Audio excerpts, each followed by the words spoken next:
இந்த ஆர்டிஐ தகவல் முழுமையான விவரங்களை தெரிவிக்காம போய் பிரச்சாரம் திருப்பி பண்ணிட்டு தான் இருக்கிறாங்க. இருந்தாலும் மக்கள் பணி செய்ய தயாராக இருக்கிறேன்னு சொல்றாரு.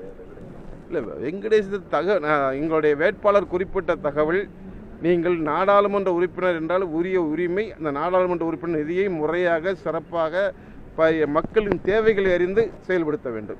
அதிலே அவர் தவறிவிட்டார் என்ற செய்தி தான். மற்றவை மத்திய அரசு மாநில அரசு செய்திகளை சொல்கிற அந்த திட்டங்களை தன்னுடைய திட்டங்களாக வைத்துக் கொள்ளக்கூடாது என்று குறிப்பிடுவதற்காகத்தான் எங்களுடைய வேட்பாளர் அந்த செய்தியை குறிப்பிட்டார்கள். குறிப்பாக ஒரு மத்திய அரசு மாநில அரசுக்கு ஒரு நிதி அனுப்பினால் அந்த நிதியை மாநில அரசு முறையாக பயன்படுத்தாவிட்டால் அடுத்த ஆண்டு அந்த நிதியை மீண்டும் மத்திய அரசுக்கு அனுப்பியாக வேண்டும் என்பது அரசு விதி மரபு. அதனை போன்றுதான் இன்றைய நாடாளுமன்ற உறுப்பினருக்கு மதுரைக்கு கிடைத்த தொகையை இவர் வீணடித்திருக்கிறார்.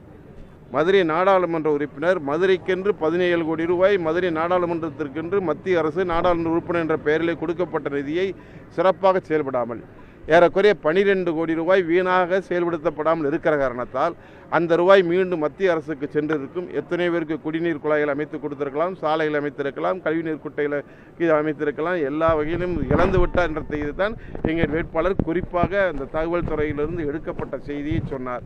அதற்கு சரியான பதிலை இதுவரை இன்னும் அந்த நாடாளுமன்ற உறுப்பினர் கூறவில்லை. நாடாளுமன்ற உறுப்பினர் நான் 17 கோடியும் செலவழிச்சிட்டேன் முடிஞ்சு சொன்னார்னா பரவாயில்ல, அதுக்கப்புறம் நம்ம திருப்பி அது குற்றச்சாட்டை சொல்லாமல் இருக்கலாம். வேட்பாளர் தொடர்ந்து எல்லா கிராமத்தையும் சொல்கிறாரு, மக்களுக்கு யாராவது குடிநீர் கேட்டாங்கன்னா அவங்க நாடாளுமன்ற கோட்டை விட்டார் அப்படின்னு வேட்பாளர் சொல்கிறார். மக்கள் கேட்குறாங்க, சில ஊர்களில் இன்னும் குடிநீர் குழாய் வரல, சாலை வரலன்னு கேட்கும்போது அவர் சொல்ல வேண்டிய அவசியம் கட்டாயம் அவருக்கு இருக்கிறது. ஆகவே நாடாளுமன்ற உறுப்பினர் கடந்த 5 ஆண்டுகளில் தன்னுடைய பணியை முறையாக செய்யவில்லை என்பதைத்தான் இன்றைக்கு நாங்கள் சுட்டி காட்டுகிறோம். நிறைய தேர்தல் களத்தை கண்ட மூத்த தலைவர்கள், இந்த தேர்தல் களம் என்பது எப்படி இருக்கிறது, எத்தனாயிரம் வாக்குகள் வித்தியாசத்தில் நம்ம வெற்றி பெறுவோம்னு நம்புறீங்க? இந்த தேர்தல் களம் அருமை அண்ணன் எடப்பாடி சொன்ன மாதிரி கூட்டணிக்கென்று ஒரு அலை, எப்போ ஒரு தனி மனிதருக்கோ ஒரு தனி புரட்சித் தலைவர் எம்ஜிஆர் அலை என்று வரும், அம்மா அலை என்று வரும், எடப்பாடி இன்றைக்கு எடப்பாடியார் எல்லாரும் இருக்கப்பட்டு இந்த மதுரை நாடாளுமன்றத்தில் இந்த அதிமுக கூட்டணி மிகச்சிறப்பான கூட்டணியாக அமைந்து கொண்டிருக்கிறது. ஏன்னா இந்த கூட்டணியை பொறுத்த வரைக்கும் நாங்கள் சிறப்பாக பண்ணுறோம், சிறப்பாக பேசுகிறோம். நீங்களாம் இன்றைக்கி ஒரு காலையில் ஒரு வேடிக்கை பார்க்க வேண்டிய சூழ்நிலை உருவானது. அதிமுக கூட்டணி மக்கள் எங்கள் பார்த்தீங்கன்னா இங்கே எஸ்டிபி தேமுதிக எல்லாம் மிகச்சிறப்பாக ஒர்க் பண்ணுறாங்க. நீங்களாம் உங்கள் செய்தி தான் நான் பார்த்தேன், காலையில் பார்த்துட்டு வந்தேன். திருச்சியில் பார்க்கும்போது எவ்வளவு பெரிய மனிதர் வைகோ என்கிற அற்புதமான மனிதர். அந்த மனிதர் எனக்கு நான் என்ன நினச்சி பார்க்குறேன், மறக்கலை. மதுரை மத்திய தொகுதியில் எங்களுடைய மதிமுக எங்களுடைய அதிமுக கூட்டணி இடைத்தல் நிற்க போது அங்கே இருக்கிற வைகோ குறிப்பிட்டு சொன்னார், திமுக பாருங்கள் எவ்வளவு கவர்களை ஒவ்வொருக்கும் கொடுத்துருக்குன்னு அன்றைக்கு சொன்னார். அதே வைகோவுடைய மகன் துரை வைகோவை ஏற்கனவே மதிப்பிற்குரிய KN நேரு அமைச்சர், மகேஷ் பொய்யாமொழி, ரகுபதி அத்தனை பேரும் சேர்ந்து அவமானப்படுத்தி அழுக விட்டாங்க.